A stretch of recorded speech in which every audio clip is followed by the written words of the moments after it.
शंकर सतनामा, तब होय मन मऊ विश्रामा। भगवान ने कह दिया कि हे नारद बाबा, जाओ तुम उस नाम को जपो जो शंकर बाबा जपते हैं, उस नाम को जाकर के जपो।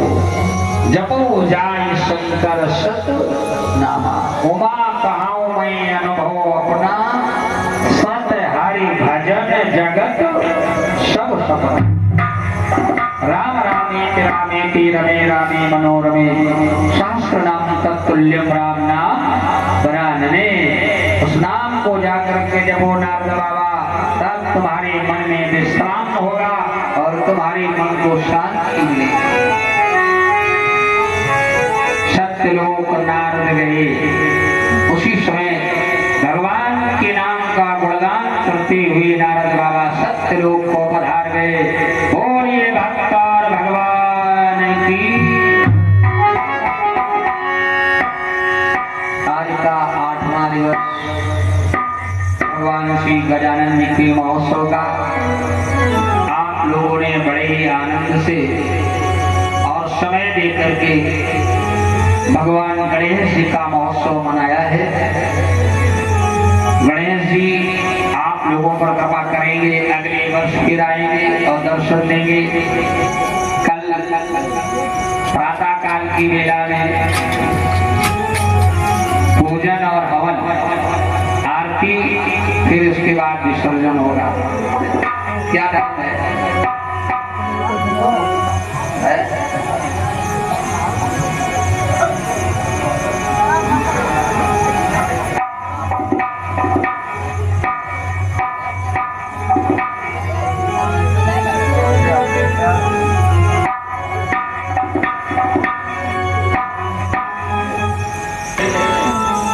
पार्वती मैया ने देखा हमारे बाबा जी जा रहे हैं जहर पीने के लिए। अरे देवताओं कहाँ ले जा रहे हो? जहर पिलाने जा रहे हो? भोले बाबा ने आग्रह किया, जाने दीजिए देवी, इसमें देश का हित होगा, राष्ट्र का कल्याण होगा। इसलिए भोले बाबा राष्ट्र का कल्याण करने के लिए जहर पीने के लिए समुद्र के किनारे आए। इतना जहरीला वो जहर जिसका स्वाद भी कोई नहीं बता सकता था, हाथ में लिया और अपने इष्ट का मंत्र पढ़ा। आप लोग जानते हैं उस मंत्र, त्र्यंबकम जजामहे सुगंधिम पुष्टिवर्धनम उर्वारुकमिव बन्धनान् मृत्योर्मुक्षीय मामृतात्। इस मंत्र को पढ़ा। अब मंत्र पढ़ करके अपने प्रभु पर इतना भरोसा है, इतना विश्वास है कि महाराज जी वो जहर पी गए भोले बाबा, और शरीर पर उसका कोई असर नहीं, भोले बाबा मरे नहीं।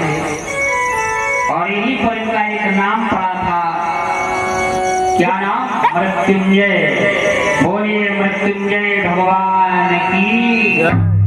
इन्होंने मृत्यु पर विजय प्राप्त कर ली और जहर ने भोले बाबा को मारा नहीं और गले में रोक लिया। कृपा किसकी? राम जी की। तो उस मंत्र को पढ़ करके भोले बाबा ने जहर पी लिया हुआ। मीराबाई के सामने जहर आया। भगवान कृष्ण जी की जो मूर्ति है अपने पास में रखती है मीराबाई, और कभी कभी तो अकेले बैठती है तो मूर्ति से ही बात कर लेती हैं, बातचीत करती हैं और भगवान मीराबाई से बात करते हैं। ये भक्त और भगवान एक दूसरे के इतने पूरक हैं। मीराबाई भगवान से बात करती हैं, भगवान मीराबाई से बात करते हैं। और जब जहर आया तो उसी जहर में मीराबाई ने भगवान को स्नान कराया। प्रभु, अभी तक हम आपको दूध में स्नान कराती रही, पंचामृत बना करके स्नान कराती रही, आज जहर आया है प्रभु। तो जैसे भगवान को स्नान करा दिया मीराबाई ने, वो जहर भी अमृत बन गया। बेहिचक उस जहर को पी लिया। भोले बाबा ने तो गले में रोक लिया था, मीराबाई ने गले में नहीं रोका, उसको सीधे हृदय से लेकर उदर में ले गई, लेकिन वो जहर अमृत बन चुका था। इसलिए मीराबाई के शरीर पर जहर का कोई प्रभाव नहीं पड़ा। विश्वास होना चाहिए परमात्मा से, विश्वासम फलम दायकम, भगवान से भाव एक होना चाहिए और भाव ही बदल जाता है, आगे पीछे हो जाता, कम ज्यादा हो जाता। इसलिए तो भगवान मिलते क्योंकि विश्वास ठहर नहीं रहा, भाव एक नहीं बन पा रहा, इसलिए भगवान नहीं मिलते। जैसे एक बार एक व्यक्ति बाजार गया और बाजार में उसने देखा कि एक छाता वाला बैठा था, बरसात का समय था। उसने सोचा कि वो छाता ले ले, छाते वाले के पास गया, छाते वाले से पूछा भैया छाता कितने का है? उसने कहा 20 रुपए का है। 20 रुपए का? बोले हाँ। 18 रुपए नहीं? उसने कहा नहीं भाई नुकसान हो जाएगा, 18 का नहीं 20 का ले लो। उसने कहा नहीं नहीं भैया 18 का कर दो, तो लेने कहा चलो कोई बात नहीं, नुकसान है से 18 का दीजिए। और जब 18 रुपए देने तैयार हो गया तो लेने वाला 16 रुपए नहीं, अगर 16 रुपए देने के लिए तैयार होगा तो 14 रुपए नहीं। ऐसे करते करते जैसे वो कम करे पैसे तो ग्राहक अपने पैसे और कम कर दे।